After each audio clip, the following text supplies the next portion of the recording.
अस्सलाम वालेकुम 10 क्लास। क्या हाल चाल है बच्चों आप लोगों के। उम्मीद है बेटा आप सब खैर खैरियत से होंगे। आज हम बायोलॉजी पढ़ेंगे और लेक्चर नंबर आज हमारा 8 स्टार होगा और चैप्टर नंबर 2 होम्योस्टेसिस हम स्टार्ट करने लगे हैं बेटा।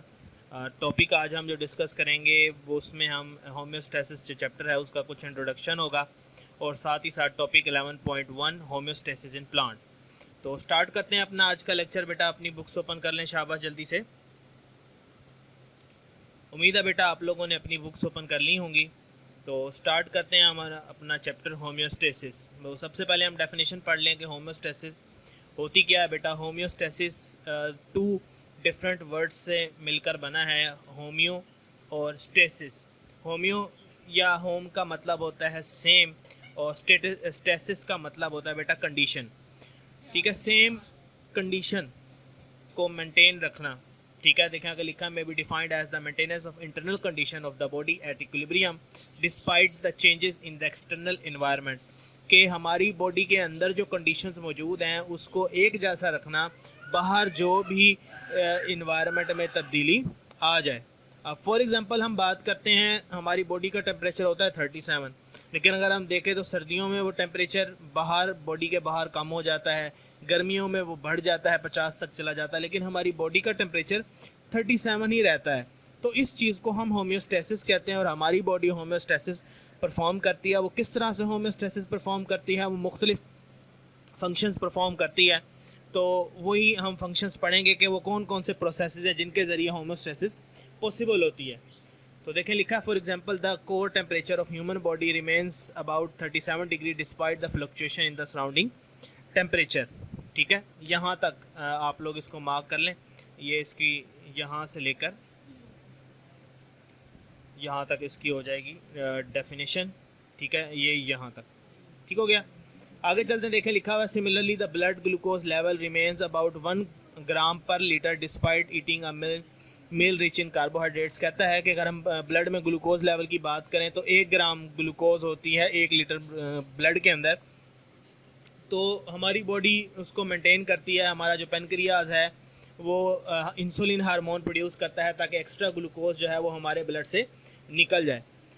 तो भले हम जैसा मर्जी खाना खा लें, हम मीठा खा लें, हम कार्बोहाइड्रेट्स खा लें, लेकिन हमारी बॉडी का ग्लूकोज लेवल चेंज नहीं होता। तो ये भी क्या है, होम्योस्टेसिस है। आगे देखें body cells need the internal environment in which conditions do not change much. Stable internal conditions are important for the efficient functioning of enzymes. कहता है हमारे जो सेल्स हैं उनके इंटरनल एनवायरनमेंट जो है वो चेंज नहीं होता ज़्यादा, क्योंकि जितनी स्टेबल कंडीशंस होंगी, जितनी कंडीशंस चेंज नहीं होंगी सेल के अंदर या हमारी बॉडी के अंदर, तो हमारे जो एंजाइम्स हैं वो बहुत अच्छे तरीके से काम करेंगे।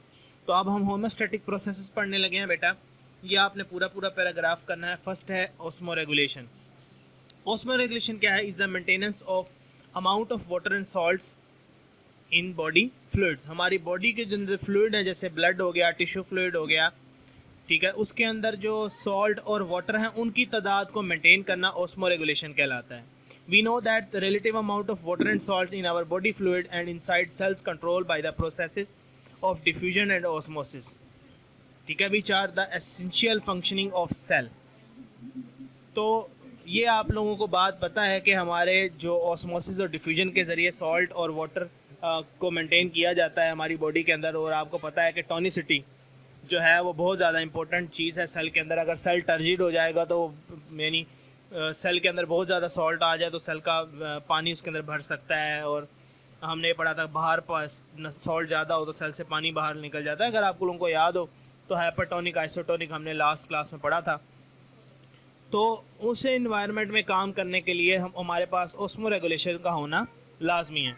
आगे बात करें थर्मो रेगुलेशन, तो थर्मो का मीन टेम्परेचर से रेगुलेशन का मतलब मेंटेन करना। तो maintenance of internal body temperature is called thermo regulation.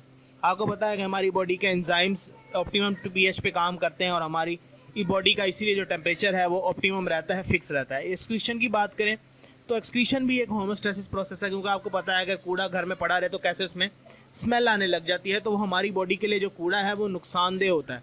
तो इसीलिए in the metabolic process waste are eliminated from the body to maintain the internal conditions at equilibrium. तो homeostasis में क्या होता है कि जो मेटाबॉलिक वेस्ट मतलब जो केमिकल रिएक्शन की वजह से हमारी बॉडी में वेस्ट प्रोडक्ट बनते हैं उनको बॉडी से बाहर निकाला जाता है ताकि हमारी बॉडी के अंदर की जो कंडीशंस हैं उनको इक्विलिब्रियम में रखा जा सके। ठीक है, तो ये बेटा 3-4 बल्कि हो गए, होमोस्टैसिस, ऑस्मोरेगुलेशन, थर्मल रेगुलेशन और एक्सक्रीशन। इंपॉर्टेंट डेफिनेशन है, ये आपने लाजमी करनी है।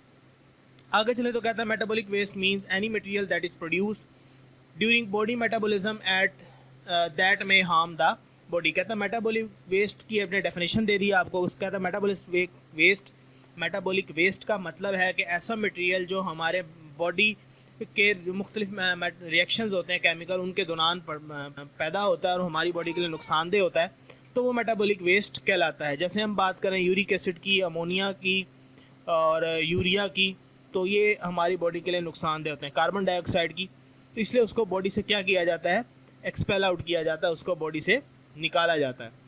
तो आगे चलते हैं बेटा, अब हम अपना टॉपिक आज का स्टार्ट करते हैं, होम्योस्टेसिस इन प्लांट्स।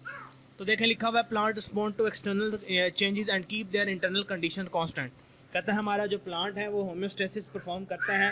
हमारे जो प्लांट है वो हमारे जो एनवायरनमेंट में जो तब्दीलियाँ आती हैं उनको मद्देनजर रखते हुए अपने अंदर की कंडीशंस को सेम रखता है।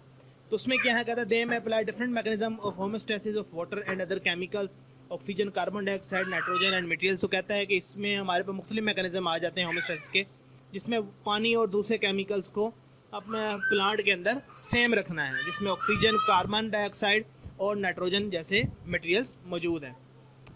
आगे चलें तो सबसे पहले हम आज जो पढ़ेंगे वो हम यही पढ़ेंगे कि removal of extra carbon dioxide and oxygen, कि किस तरह से प्लांट्स एक्स्ट्रा कार्बन डाइऑक्साइड और ऑक्सीजन को बॉडी से बाहर निकालते हैं। तो बात करते हैं, देखें लिखा हुआ है in day time the carbon dioxide produced during cellular respiration is utilized in photosynthesis and hence is not a waste product. कहता है दिन के टाइम जो हमारे पास कार्बन डाइऑक्साइड बनती है सेलुलर रेस्पिरेशन के दौरान, वो फोटोसिंथेसिस आपको पता है दिन में हो रहा होता है, तो वो फोटोसिंथेसिस को यूज़ कर लेता है, तो हमारे प्लांट के लिए वो वेस्ट प्रोडक्ट नहीं होता। But at night it is surplus because there is no, surplus का मतलब होता है बहुत ज़्यादा, there is no utilization of carbon dioxide. कहता है कि रात के टाइम इसकी अमाउंट बहुत ज़्यादा हो जाती है। क्यों? क्योंकि कार्बन डाइऑक्साइड का यूजेज नहीं हो रहा होता, उनका रात में फोटोसिंथेसिस रुक चुका होता है। तो अब क्या होता है, it is removed from the tissues cells by diffusion in the leaves and young stems, carbon dioxide escape out through stomata. तो कहता है कि उसको फिर निकाल दिया जाता है सेल से डिफ्यूजन के जरिए। कहता है सेल्स के अंदर जो होती है वो डिफ्यूजन के जरिए आती है लीव्स में, यंग स्टेम्स में, और वहाँ पे जो हमारे स्टोमेटा मौजूद होते हैं वहाँ स्टोमेटा के जरिए फिर हमारे इन्वायरमेंट में चली जाती है। इसी वजह से रात को दरख्तों के नीचे जाने से या सोने से मना किया जाता है, क्योंकि रात के टाइम जो प्लांट्स हैं, जो हमारे ट्रीज हैं, जितने भी प्लांट्स हैं, वो सारे के सारे कार्बन डाइऑक्साइड निकाल रहे होते हैं। आगे चलते कहता है in young roots carbon dioxide diffuse through the general root surface specially through root hairs. कहता है कि जो यंग रूट्स होती हैं तो उसमें जो कार्बन डाइऑक्साइड है वो रूट सरफेस के जरिए हमारे रूट हेयर्स में आती है, रूट हेयर से फिर बाहर हमारी ज़मीन में चली जाती है। कहता है oxygen is produced in mesophyll cells only during day time as a by product of photosynthesis. After its utilization in cellular respiration the leaf cells remove the extra amount of oxygen through stomata. कहता है दिन के time जो oxygen बना रहा होता है photosynthesis के अंदर प्लांट, उसमें जो उस प्लांट को चाहिए वो मेसोफिल सेल्स के जरिए प्लांट की बॉडी में चली जाती है, प्लांट के सेल यूज़ कर लेते हैं। लेकिन जो एक्स्ट्रा ऑक्सीजन होती है वो प्लांट क्या करते हैं, स्टोमेटा के थ्रू बाहर निकाल देते हैं, और जिसको हम फिर इस्तेमाल करते हैं। ठीक है बेटे, तो ये हमारा आज का टॉपिक था। तो इसमें आप लोगों ने ये याद करना है कि removal of extra carbon dioxide oxygen, कि एक्स्ट्रा ऑक्सीजन कैसे रिमूव होती है यहाँ तक है, और ये फिर क्या है एक्स्ट्रा ऑक्सीजन कैसे रिमूव होती है। ठीक है बेटे, तो नेक्स्ट लेक्चर में इंशाल्लाह जो हमारा लेक्चर नंबर 9 होगा उसके अंदर हम अपना नेक्स्ट टॉपिक स्टार्ट करेंगे, रिमूवल ऑफ एक्स्ट्रा वाटर। अपना ख्याल रखिएगा बेटे, अल्लाह हाफिज़।